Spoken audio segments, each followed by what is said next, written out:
Welcome to TIFF Talkies, the podcast hosted by the India Forum. Our guest today is Aashique Ahmed Iqbal, who is an assistant professor of history at Korea University and the author of the book, The Aeroplane and the Making of Modern India.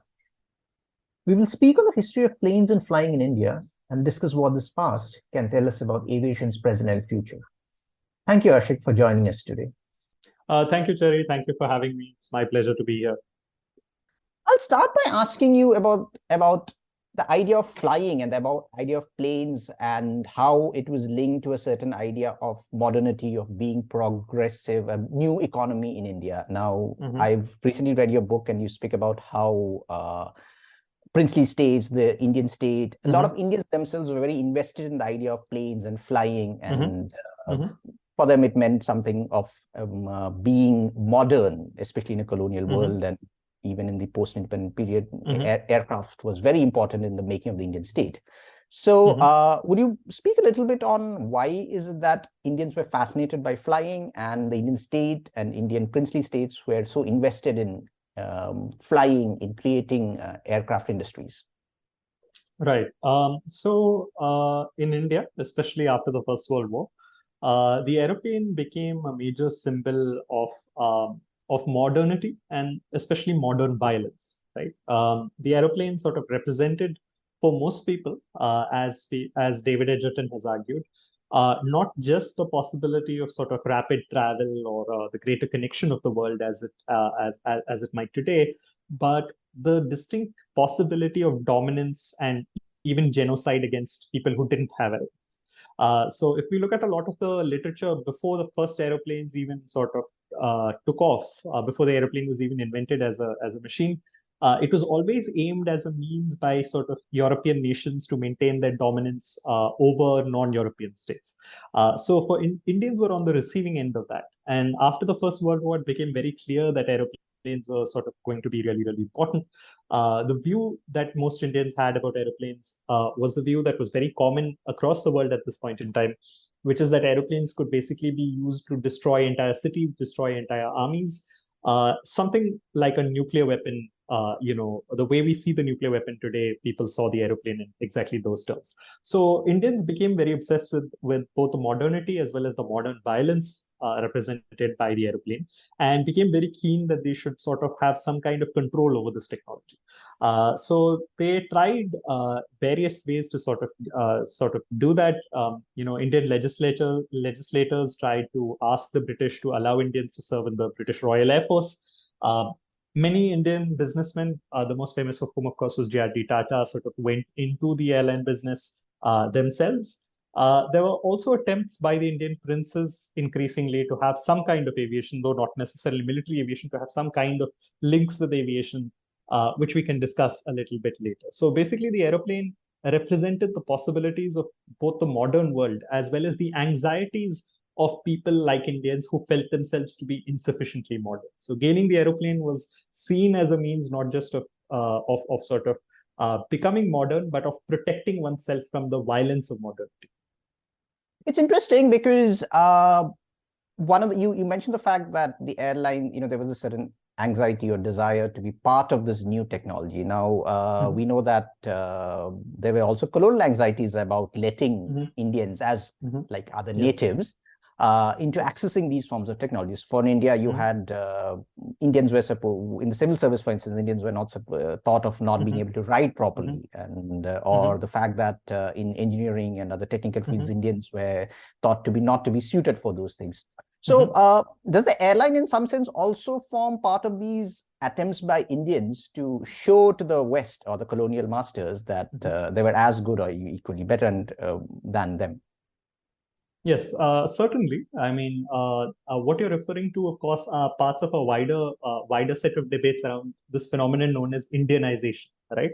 Which was the call by Indian leaders and Indian political opinion more generally after the First World War to have Indians in positions of power. These could be technical positions of power, like in the railways or in engineering, They could also be administrative positions of power, like in the in the civil services. So the aeroplanes, in certain ways, represented a meeting of these two sort of realms. And the British were quite keen, obviously, to exclude Indians from aviation because they felt primarily that providing Indians with access to aviation would set the country on the path to independence, which is something that they didn't ultimately want to do, despite protestations to the contrary in the years after the First World War, when they sort of claimed to be handing more and more power to Indian leaders. The other thing was that, of course, a lot of this was also, as you rightly pointed out, tied to ideas of racism, which held that Indians were inherently inferior and could not really sort of end up doing the same things that British did with the same levels of competence. In the realm of aircraft, it was difficult to say that Indians could not fly because Indians already had a record of owning and operating airlines. So Maharaja Patiala had bought an aeroplane in 1910. A couple of Indians had flown for the British Royal Flying Corps during the First World War. So it was quite clear that Indians could fly. So what the British instead sort of relied on to make racist claims about Indians was to say basically that Indians could not maintain aircraft, that the maintenance of aircraft required a lot of technical skill, and Indians did not possess that requisite technical skill, and indeed racially could not come to possess that technical skill. Now, to be fair, this is not the position of the government of India. In theory, the government of India was willing to sort of take Indians on, and indeed did so. But in practice, the ways in which the government of India behaved were in fact quite racist. The key example of this is that when Indians, and the initial demand was not for a separate Indian Air Force, but for Indians to be admitted into the British Royal Air Force. So the British government was not willing to basically, the colonial government was not willing to basically put Indians in positions where they might come to command British forces themselves. So they basically said setting up a separate Indian Air Unit, as they initially called it, might be a more sort of appropriate answer. They claimed that this was in order to protect Indians from being asked to serve overseas, but in practice, these were deeply sort of institutionally racist decisions made by the colonial government. So as you said, like, so Indians were already flying and that they had no problems in that. But the larger question was about the idea of Indians being able to maintain aircrafts, which fits in with, as we discussed, about the idea of Indians not being able to Indians not being technically suited enough. In your book, for instance, you refer to the attempts by several Indians, princely states, but also business magnates, to try to create an indigenous aircraft industry in India. Could you describe this a little bit and also show how did this fit as a way of like contesting this larger claim? Yeah. Absolutely. So as I mentioned, various different groups of Indians, including legislators, the Indian princes, members of the British Indian Armed Forces themselves, often tried to contest the idea that Indians could not or should not be allowed to sort of maintain and operate aircraft. A key example of this was, as I've already mentioned, the attempt to get Indians to serve more broadly or to in the Royal Air Force, and subsequently to expand the Indian Air Force when it was separated and set up as an independent unit. But another attempt was also made to sort of make India into a place where aircraft would be produced in and of themselves. There were several proposals, one of which was potentially for setting up a glider factory in India and things like that. But the most successful attempt at producing aircraft in India was one that happened in Mysore state. It was a remarkable confluence of three major forces. On the one hand, there was the famed Indian capitalist Valchand Hirachand, whose life goal it was to basically produce India's first aeroplane, India's first ship, and India's first automobile, all sort of indigenously produced. And it must be said that he succeeded in doing so with Scindia Shipping, Premier Automobiles, and, as we'll see, the Hindustan Aeronautic Limited factory. The second major force in the story, of course, was Mirza Ismail, who was the Diwan of Mysore. Mysore state was arguably the second most powerful princely state in India after Hyderabad. Extremely wealthy state, a state which was often referred to as a model state by the British because of the advanced sort of the advanced nature of its educational and technical institutions. So for the Mysorean government, establishing an aircraft factory was a dream that would not only help it to gain control over aviation, but also to industrialize more broadly. The third force involved in this was foreign capital, and foreign capital brought in as a consequence of the Second World War. And this was in the form of an American industrialist by the name of William Pauling, who had set up an aircraft factory in China. But as China was being overrun by the Japanese during the Sino-Japanese War and eventually the Second World War, he wished to move his factory elsewhere. So he spoke to Walchand Kirachand that they were trying to search for a site for a factory in India.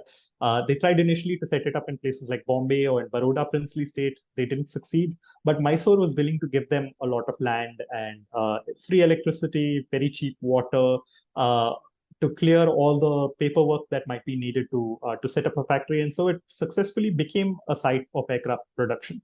And even though Indian aircraft themselves were not initially produced at the aircraft factory, the factory being used primarily for British and American aircraft, the state continued to retain control of the aircraft factory even after the Second World War. And it was after the Indian government took over Mysore that it became the heart of Indian aircraft production, after independence. That's Hindustan Aeronautics Limited, right? Yes. Yes, absolutely. It was initially Hindustan Aircraft Limited, and then of course it has now its terminology has now shifted. Yeah, and it's in the new idea of indigenizing defense. It's part of the center of making an indigenous plane in India. Let's go to that a bit. India has had a head start in aircraft, as you described. In the colonial period, there was lots of interest, both from princely states as well as from private parties, into building aircraft and investing in aircraft. And this is probably unique in among the newly decolonized nations when India was coming into the 50s. And yet, 75 years down the line, we still don't have aircraft manufacturing industry. We buy Boeings and Airbuses. We still have to import fighter planes. Why is it that, despite this head start, India never developed it into a full-fledged aircraft manufacturing complex? That's a great question, and the answer that I can provide is only speculative, because we're asking about something that didn't happen rather than something that happened. So very broadly speaking, India's lack of indigenization is actually a pretty typical trend regarding aircraft production around the world. David Edgerton, who's probably one of the most sort of advanced historians on aviation, has said that actually the trend of producing aircraft is something that's limited to a very small number of countries, and even in those countries to a number of very small number of companies, right? So you could probably name the big, as you've already named Airbus and Boeing. You could probably name the big aircraft manufacturers, in the world on a couple of hands, the fingers of a couple of hands. So there are just a very small number of hyper specialized companies around the world that actually produce aircraft, and that's because aircraft production is incredibly hard. It's really, really difficult to build a jet propulsion engine, which is what modern aircraft need.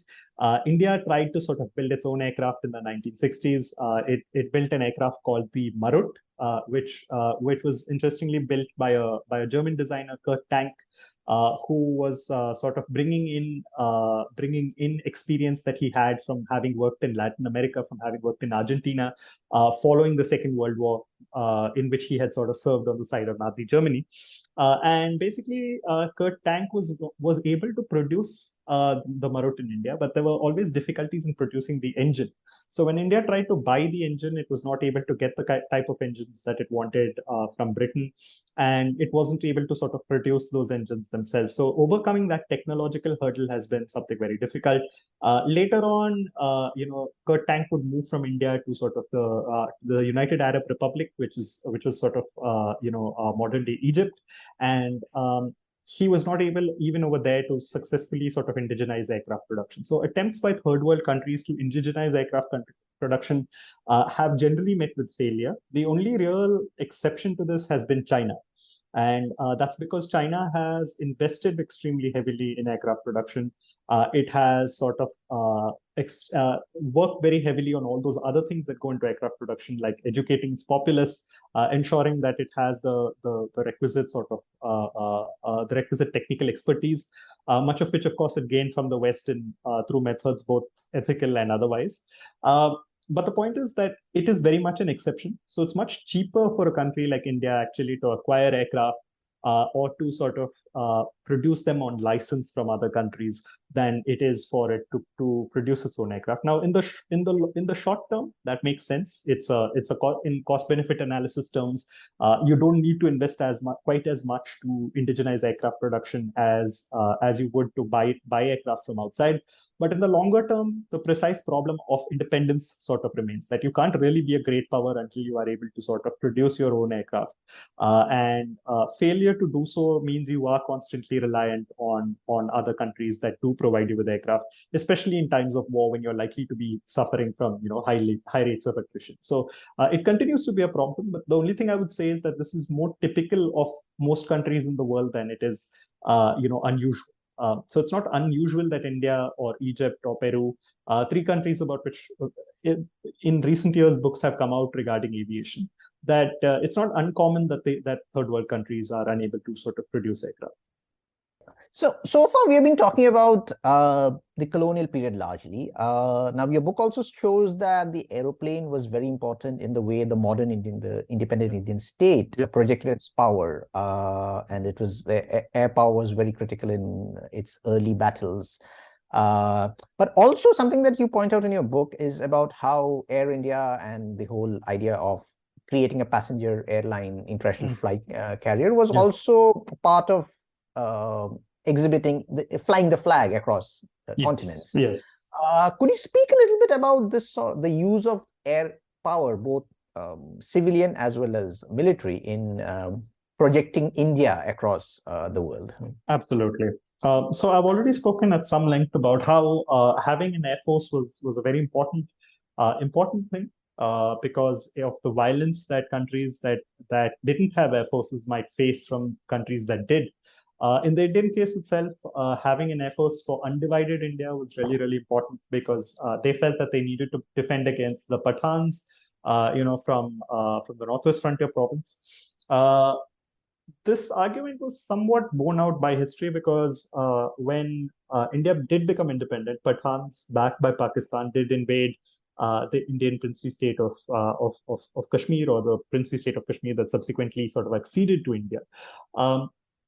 And aircraft played a very, very critical role, in turning that invasion backwards and in gaining India the Kashmir Valley. So it did play a very important role over there. It was also really important for India to sort of be seen as a modern country, having modern aircraft, and very early on, a decision was taken to invest, in the Air Force. For Prime Minister Nehru, defense planning was sort of an act that needed to take into consideration India's position as a poor country that had very limited resources. So the goal was that eventually the Indian army itself would be reduced in size, so that India would have money to spare to spend on development efforts. And the way to do this perhaps was to basically sort of invest in an air force, which is relatively cheaper. And it was felt also a force that was more capable in certain ways of meeting the defense needs of the modern world. Now, that didn't eventually end up happening. The fact that India got into conflicts with Pakistan over Kashmir meant that the Indian army retained its size and, in fact, may have grown as a result. But from the very beginning, the aeroplane was not just seen as an important implement of violence, but an effective modern way of policing the subcontinent, of ensuring that its borders were protected. So that's military aircraft and defense planning. On the question of civilian aircraft, there is no doubt in the period we are talking about that aircraft and airlines in particular, national airlines, were seen as the paraphernalia of modernity and nation. Right? It was understood that having an airline was absolutely critical. India established, Air India very, very quickly as its flag carrier after independence. Despite the fact that India had a socialist government, it was willing in certain ways to accept private management of its international airline, just so long as it had an international airline as soon as it became independent, so that it could sort of fly the flag in countries other than India. So Air India starts operating initially to London. Eventually, it will be able to sort of go to places like New York and Southeast Asia. So that represents India. That's Indian representation abroad. But this is also a trend that we see in the story of India's neighbors, right? Pakistan sets up its own airlines. Orient Airways becomes Pakistan International Airlines very shortly after independence. Even though Orient is a very small company, and you could argue that Pakistan also was resource starved and needed to sort of be careful about what it was doing.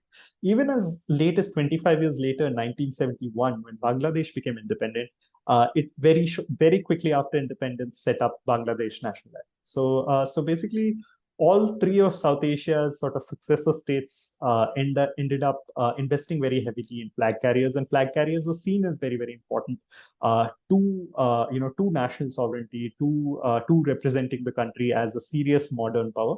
Again, this is not something that's unique to India. It's something that happened in Egypt, in South America. Nearly every country in the world in the 50s, 60s, and 70s felt that having airlines was absolutely critical.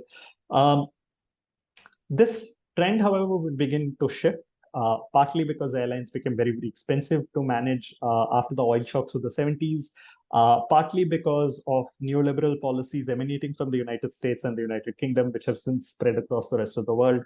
So that now increasingly airlines are seen in terms of one thing and one thing only, that is their ability to generate profits and to remain self-sustaining, which most airlines in the world have not been.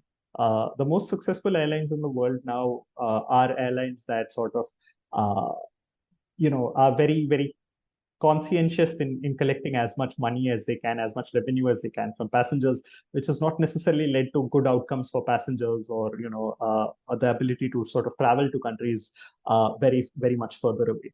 But that's again a trend that has struck across the world. Whether we look at Italy, whether we look at places in South America. Airlines across the world are being divested, and that is also sort of what happened in India. So this idea that was existing in the 40s, 50s, and 60s, basically that aeroplanes were symbols of the nation, that you needed an airline just as much as you needed an army or an air force, or a flag or passports. This idea gives way to the idea that the most important thing for an airline is that it does not cost the state money. And again, airlines are very, very expensive to maintain. So the fact is that they did cost states a lot of money. So a certain decision was made to sort of let go of them across the world, and that is why we now live in a world where most countries, don't have flag airlines, and air routes are dominated primarily by companies that are able to extract massive amounts of money from passengers. I was also referring to the fact that things like Air India and even Pakistan Airways, for that matter, were increasingly also seen as parts of representing then respective countries. Like Air India had famously very decked interiors. Yes. Their air hostesses dressed up in a particular way. It was in a sense that the moment you entered the plane, you entered India. And similarly, Pakistan Airways also had its own advertisements and all representing the diversity of Pakistan. Yes. So when was it a sort of conscious decision to also make these in some ways unique Indians or Pakistani spaces? No, that's quite right. In fact, you've hit on a very important point, which is that airlines have always been spaces of constituting the nation, right?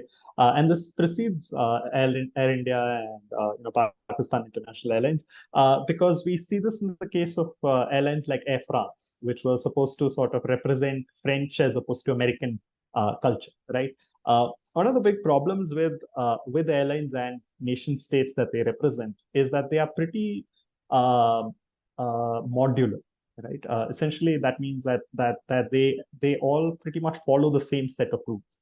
So if you want to join the United Nations, you have to sort of follow a certain set of certain set of instructions, which pretty much every country in the world follows. So then, how do you differentiate one country from the other? right? In addition to this are the internal difficulties of describing any particular country in terms that might exclude large parts of the population or might pit large parts of the population one against the other. So when we look at airlines such as Air India, what they're doing essentially is inventing a certain modern Indianness that transcends, more parochial identities, whether those are sort of religious identities, caste identities, the ways in which the air hostesses tie the sari in these aeroplanes. Is not necessarily tied to the ways in which women of any particular community tie their saris, right? The sari is adopted as sort of the national costume in certain ways. There's a costume that's distinct from, say, the dresses that air hostesses in other countries might potentially wear. But it's also not necessarily the sari of any one community in India. So in certain ways, what's happening is that the airline is building a generic Indianness, a modern Indianness that in certain ways is differentiates India from the rest of the world, or differentiates any other country. Because again, the same thing's happening in sort of in French or in Saudi airlines. But it differentiates the country from the rest of the world while building a certain homogeneous modernity within the country. So the national space in certain ways is being constituted within the within airline culture.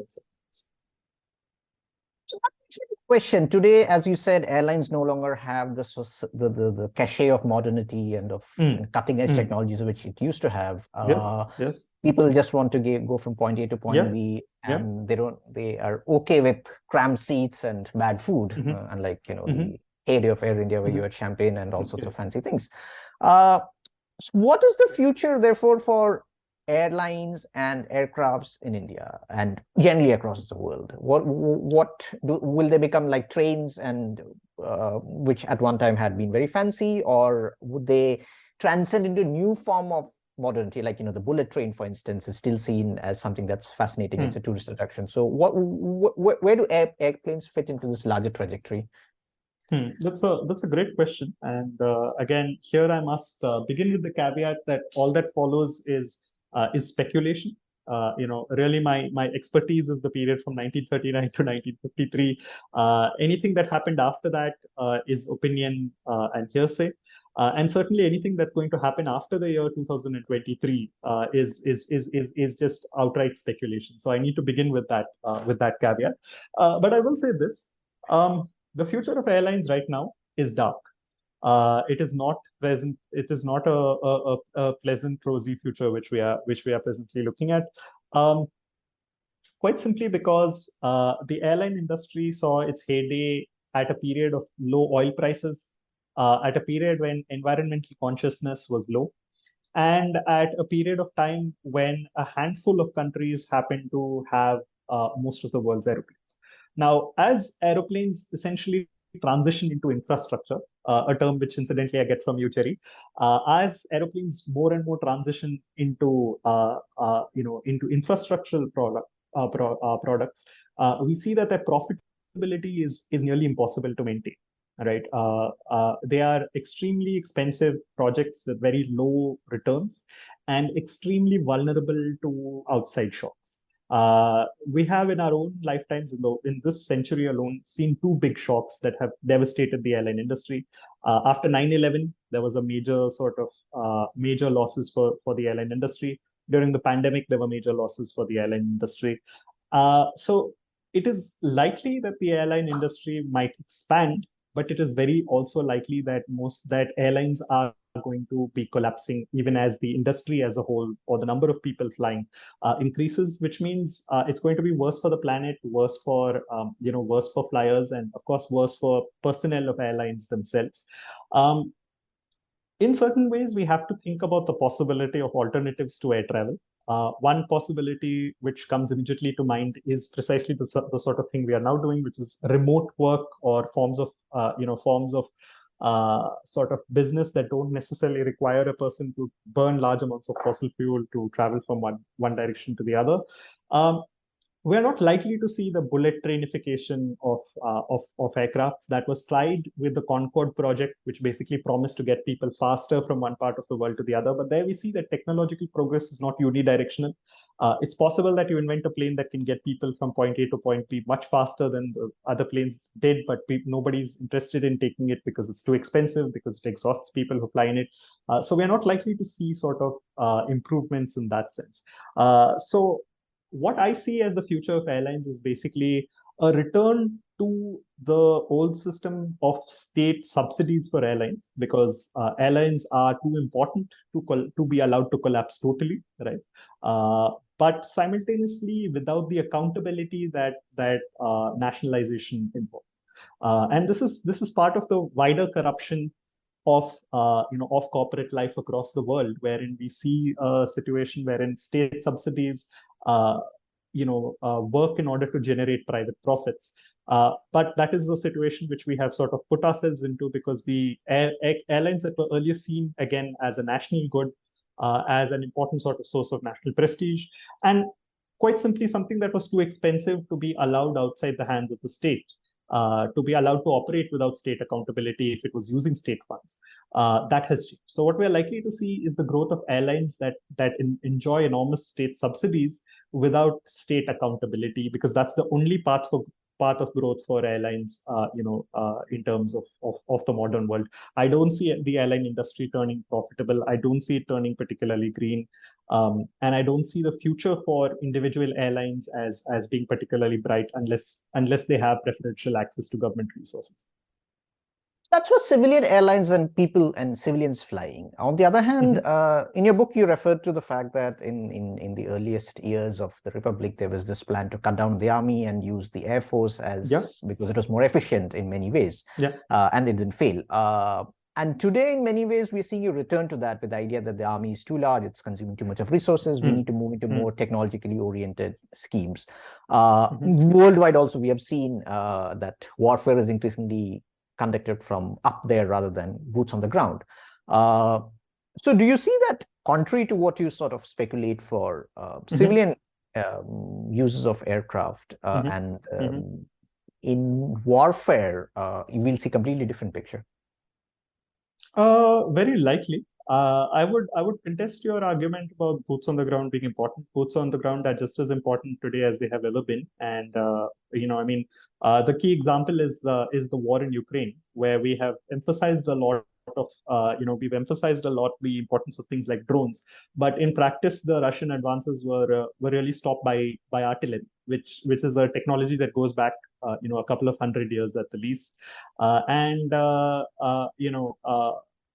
The other thing is basically that the Russians, who do enjoy, a very substantial advantage in military aircraft, have not been able to sort of successfully use them, to sort of win the conflict, because of the large number of ground-based anti-air defenses that the Ukrainians have.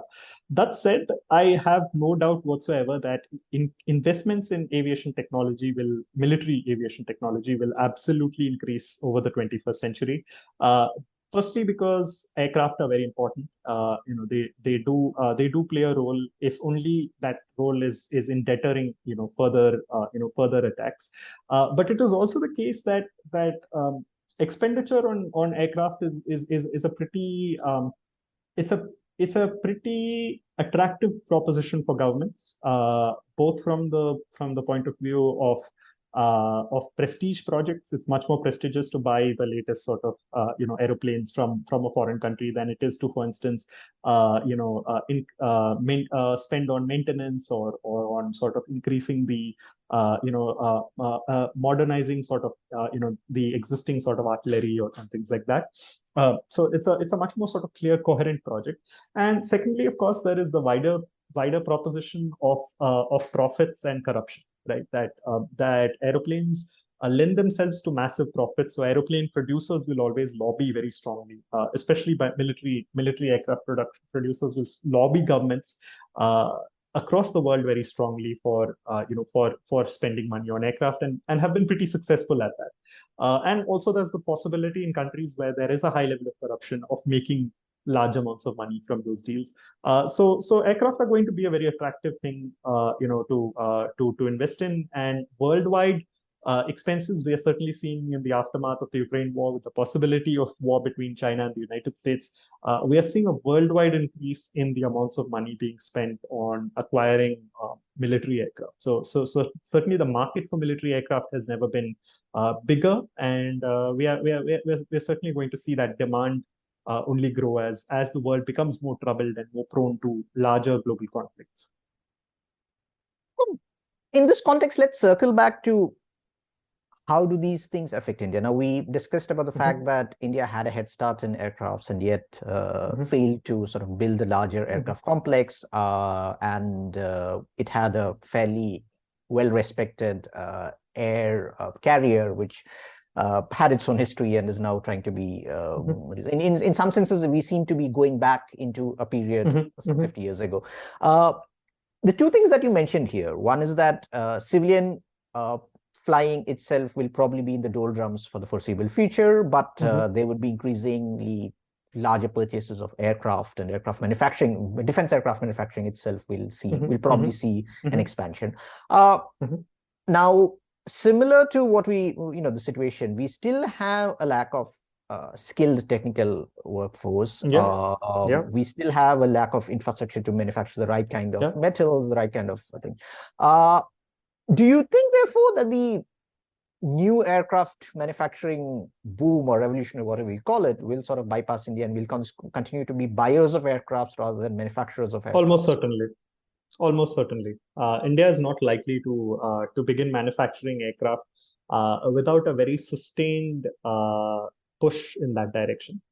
It's not the case that India is incapable technologically so much as what our priorities are. So we have, for instance, prioritized, nuclear weapons, nuclear reactors. We've also very famously prioritized the Indian Space Research Organization, which does some remarkable work with very limited resources. You can argue that that's because of the historical priority that those organizations have been able to gain, because of what people like Janvi Palke have argued, the capacity of scientists to be able to mobilize resources better than perhaps aircraft producers. But while I do not discount the possibility out of hand, I see it as extremely unlikely that India is likely to indigenize aircraft production over the next decade, or potentially, I would go so far as to say, over the next generation. It's an incredibly difficult job. It would require a sustained push, and very, very large amounts of resources. It's not that it can't be done, but it would take a great deal of effort, which I don't see any Indian government being willing or able to do. So I think that India is destined to remain a buyer of aircraft, and I also think that will remain a constant vulnerability for India going forward. In terms not just of defense, but also in economic terms. And what about the civilian part? We have the Tatas buying Air India back, and we have also new investments into aircraft carriers. And what you seem to be suggesting is that this is a bad time to be in flying. Yes. And what's the future for investments, business investments in aircraft? Because I will once again repeat what I have already said, which is all of this is speculation. I have no sort of business acumen, so please do not listen to this podcast and buy shares or sell shares. But from my understanding, I think, yes, it is a bad time to be in the airline industry. I think personally that I've written an article about this as well. But speaking of the Tatas, for India Forum, in fact, yes, I think it's sort of worth pointing out that the Tatas are looking backwards instead of forwards. When JRD Tata invested in Air India, he did so because he was trying to get the latest in sort of technology rather than capture some lost sort of history. While the Tatas are very good at mobilizing history and mobilizing national feeling, while they are trying to sort of invoke history, The fact remains that this ties into this is quite similar to other acquisitions they made, whether we look at Chorus Steel or the Jaguar deals, where they have tried to sort of engage with what might be seen as historical slights. In this case, where they sort of take revenge against the Nehruvian state, which took away their airline from them. We can argue about whether it was their airline to begin with, or when it was taken away. But from this, basically, that they have reacquired that airline. The fact remains that it is likely to be quite a sort of disastrous situation. It's not a great time to be in airlines. Airline shocks are likely to continue, but the future is likely to belong to airlines that are backed by the state. So we are hearing already that some such airlines, which I will not name, are likely to sort of be floated in the near future, and that they are likely to enjoy state support. And if those airlines come in, it's going to be a particularly devastating challenge for the Tatas, and it's very likely that internal and external shocks will, in all likelihood, prove that this was an expensive mistake. I hope, of course, that that does not turn out to be the case for the sake of Air India, which is, after all, a legacy airline. But it certainly, from the historical perspective, does not look like a very bright future going forward. So to close this, Aashique, I'll ask you a question that you asked me once long ago. In all your research on planes in India, what is the most exciting, surprising fact that you've discovered? I suppose the thing I sort of often tell people is that when India started, when the Indian Air Force was begun, it was given in 1932. It was essentially flying biplanes, right? It was flying a plane called the Westland Wapiti, which was an aeroplane that was so backward that it often didn't have radios, and the pilots often carried pigeons with them, carrier pigeons with them, which they would throw out of the moving aeroplane to send messages back to base. They were flying that aeroplane right until 1942, right, well into the Second World War. But less than 10 years later, by the 1950s, Indian Air Force men were flying jet aeroplanes, right? So India went from the biplane age, those aeroplanes, the old rickety aeroplanes, which we sort of associate with the past, to aeroplanes that were jet powered in about 10 years. So that transition was not because of technological changes, but because of political changes. So the thing that's surprising to me is the speed of transitions that can happen in the field of technology due to political changes. So all the things we've talked about today, all our predictions for the future, all of those are tied on the basis of political changes that we don't necessarily expect to happen, are not happening. In 1939, the British viceroys felt that India may have an Indian viceroy by the 2000s, right? But now Britain has an Indian prime minister. So does Scotland, and so does Ireland. Indeed, a joke I saw on Twitter said that a Hindu and a Muslim are now talking about the partition of the United Kingdom. So we are now in a situation. So historical change often occurs considerably more rapidly than we expect, and in sudden and unexpected ways. So all of the things I've said so far are on an assumption that rapid revolutionary change will not occur, and many a times history surprises us, and revolutionary change does happen, and we end up in situations which we can barely imagine. So that's probably one of the more interesting things that came out of my research. Thank you, Aashique. This has been a very interesting conversation, and I'm sure that we'd all have lots to think about. And I, for one, enjoyed your book, and I hope that our readers will also enjoy your book. Thank you very much. Thank you very much for having me, Chair.